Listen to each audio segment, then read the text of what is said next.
September 8, 1939, marked a pivotal moment in the early days of World War II, as the German military campaign in Poland reached a critical juncture with the beginning of the Siege of Warsaw.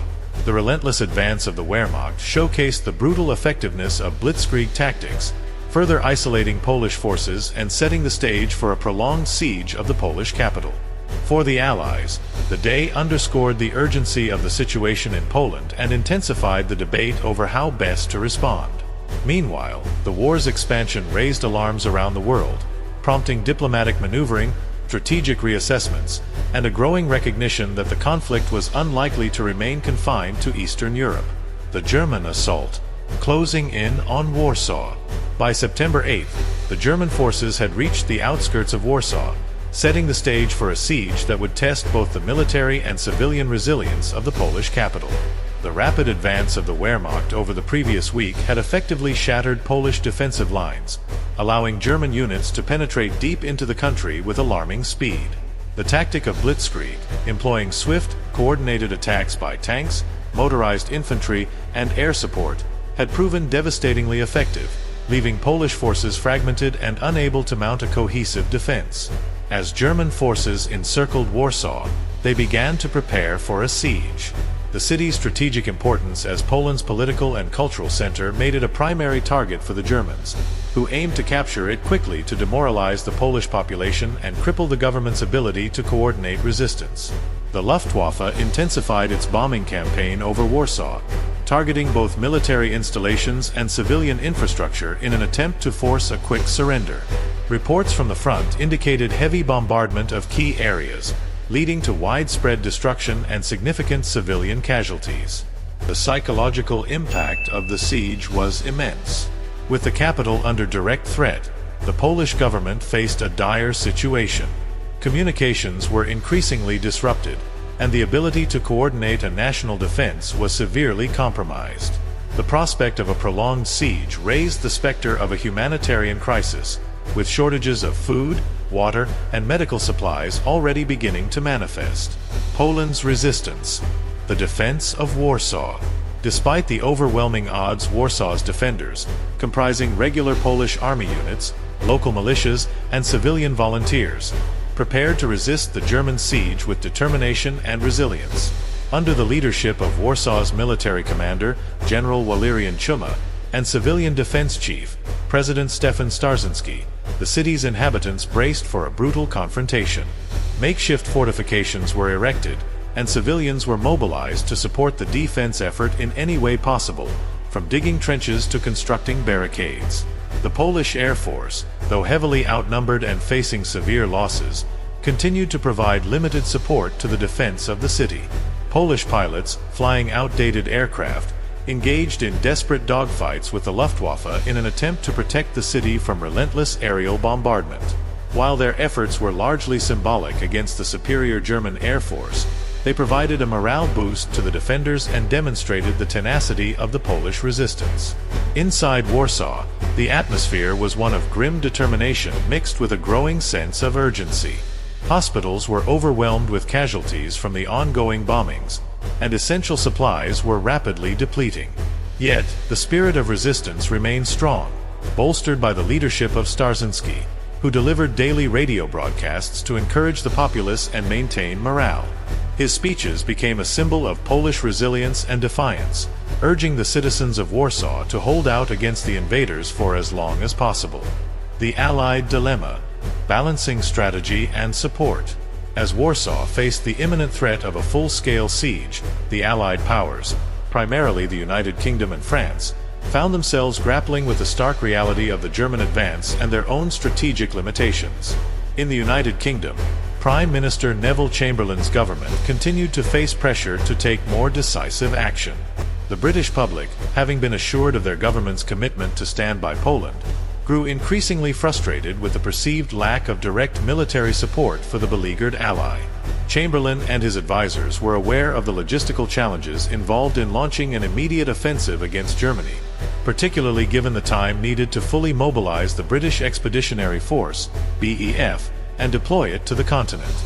The British War Cabinet convened on September 8 to discuss potential strategies, weighing the risks and benefits of a more aggressive approach.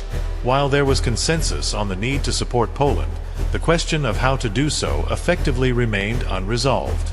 The Royal Navy continued to enforce a blockade against Germany, aiming to weaken the German war economy by cutting off supplies.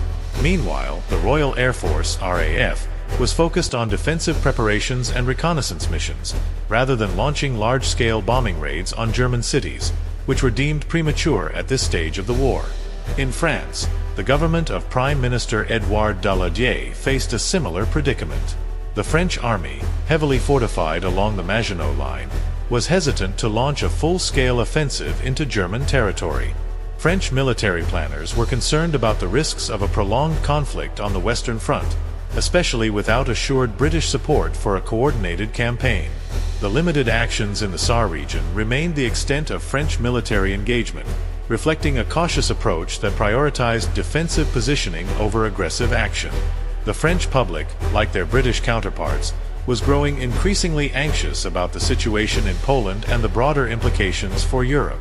There was a sense of frustration with the perceived inaction of the government, and debates over the best course of action intensified within both military and civilian circles.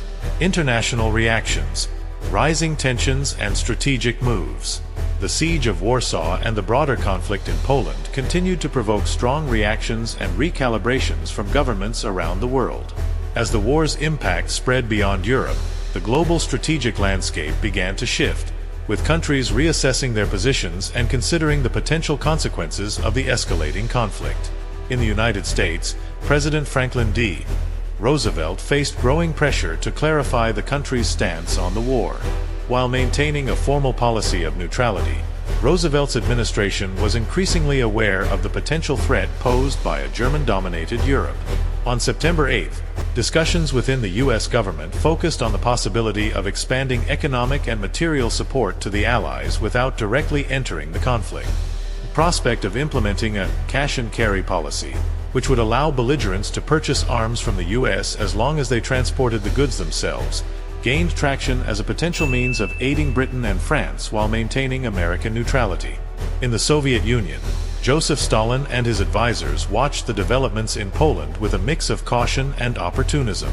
The secret protocol of the Molotov-Ribbentrop Pact had effectively divided Eastern Europe into spheres of influence between Nazi Germany and the Soviet Union. As German forces continued to advance, the Soviet leadership prepared for potential intervention in Poland to secure Soviet interests in the eastern part of the country. The Red Army was placed on high alert, ready to move if and when Stalin decided the time was right. Official Soviet statements continued to emphasize neutrality, while behind the scenes, plans were being drawn up for a possible incursion. In Italy, Benito Mussolini's regime continued to advocate for a negotiated peace, positioning Italy as a potential mediator in the conflict. On September 8th, Mussolini reiterated his proposal for an international conference to resolve the war, seeking to bolster Italy's diplomatic standing while avoiding direct involvement in the conflict. However, this offer was largely dismissed by the Western Allies, who viewed it as an attempt to weaken their resolve and buy time for the Axis powers. Other neutral nations, such as Switzerland, Sweden, and the Netherlands, took additional steps to reinforce their neutrality and prepare for potential spillover from the conflict. These countries, aware of their strategic positions and vulnerabilities, continued to strengthen their defenses and engage in diplomatic efforts to secure guarantees of neutrality from both the Axis and Allied powers. Media coverage and global public opinion. The global media continued to play a crucial role in shaping public perception of the war. On September 8th, newspapers, radio broadcasts, and newsreels provided updates on the military situation in Poland and the responses of the belligerent nations, highlighting both the human cost and the broader strategic implications. In the United Kingdom, the BBC and major newspapers like The Times and The Daily Telegraph focused on the siege of Warsaw and the ongoing mobilization efforts at home. Coverage emphasized the need for national unity and readiness for a prolonged conflict, even as questions persisted about the best strategy for supporting Poland and countering German aggression. Editorials called for increased support for Poland and debated the merits of launching an offensive against Germany versus continuing a more cautious approach. In France, newspapers such as Le Figaro and Le Monde highlighted the dire situation in Warsaw and the limited military actions in the Saar region. The French press reflected the public's growing anxiety and frustration with the government's perceived lack of decisive action. Opinion pieces called for greater coordination with the British and a more aggressive stance to support Poland, while others warned of the risks of escalating the conflict without adequate preparation. In Germany, state-controlled media continued to push the narrative of a justified war effort, emphasizing the successes of the Wehrmacht in Poland and the righteousness of Germany's actions. Propaganda outlets like Völkischer Beobachter and Der Angriff highlighted the military victories and portrayed the war as a defensive struggle against foreign aggression. The propaganda aimed to maintain public morale and support for the war effort, even as the realities of a prolonged conflict began to take shape. In the United States, newspapers such as the New York Times and the Washington Post provided extensive coverage of the events in Europe, with detailed analyses of military movements and diplomatic developments. The American press remained largely neutral but increasingly recognized the potential implications of the conflict for U.S. foreign policy and global stability. Opinion pieces explored the debate over isolationism versus engagement, reflecting the ongoing uncertainty within American society about the nation's role in the world, strategic implications, and the path forward. The events of September 8, 1939, highlighted the rapid escalation of the conflict and the strategic dilemmas faced by all parties involved. For Poland, the day marked the beginning of a critical phase in the defense of Warsaw, as the city prepared for a siege that would test its endurance and resolve.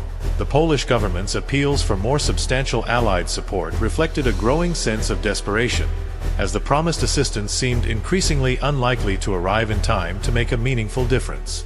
For the United Kingdom and France, the day underscored the complexities of coalition warfare and the challenges of transitioning from peace to war. Both nations were still adjusting to the realities of a conflict that they had hoped to avoid and were grappling with the strategic uncertainties of how best to respond to German aggression. The debates over offensive versus defensive strategies, and the extent to which they could and should support Poland directly, reflected broader tensions within the Allied leadership that would continue to shape the early phases of the war.